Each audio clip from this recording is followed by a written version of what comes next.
Hello' guys, welcome to my channel #Mayuri. মোৰ আজিৰ recipe হ'ল পানীপুৰি।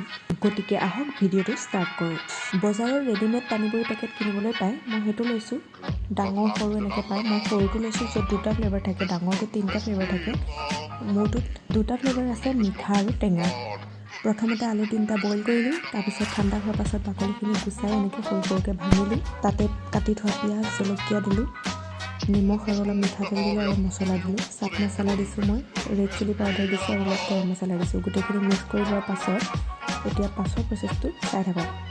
এইটো হৈছে মই আনি লোৱা পানীপুৰি পেকেটটো। পানীপুৰি পাৰ্টি পেক 65 ৰুপিজ লয় আৰু ইয়াত 2টা ফ্লেভাৰ থাকে। এটা মিঠা পানীপুৰি, এইটো অলপমান পানীত গুলি ল'লোঁ, এইটো দেখিবলৈ এনেকুৱা হয় চাওক। আৰু এইটো হৈছে টেঙা ফ্লেভাৰটো, 2টা বেলেগে বেলেগে মই গুলি লৈছোঁ। ইয়াত একো মিক্স কৰিব নালাগে। এয়া মই গিলাচত ভাগ ভাগ কৰি ল'লোঁ, মিঠা ভাগে আৰু টেঙা ভাগে। আৰু ডাঙৰ পেকেটটোত জ্বলা ফ্লেভাৰটো পায়। তাৰপাছতে এই সৰু কেৰাহী এখনত মই অলপমান তেল গৰম কৰি ল'লোঁ, তাতে এই সৰু সৰু পাপৰটো ফ্ৰাই কৰি ল'লোঁ। এইটো চাওক, এইটো দি পেলাই উঠাই দিলে এনেকুৱা হৈ যায়। এয়া মোৰ পানীপুৰি ৰেডি হৈ গ'ল। এই পাপৰ পেকেটটো ফুচকা পেকেটটোতে থাকে লগতে, আৰু ইয়াত 40 পিচ থাকে।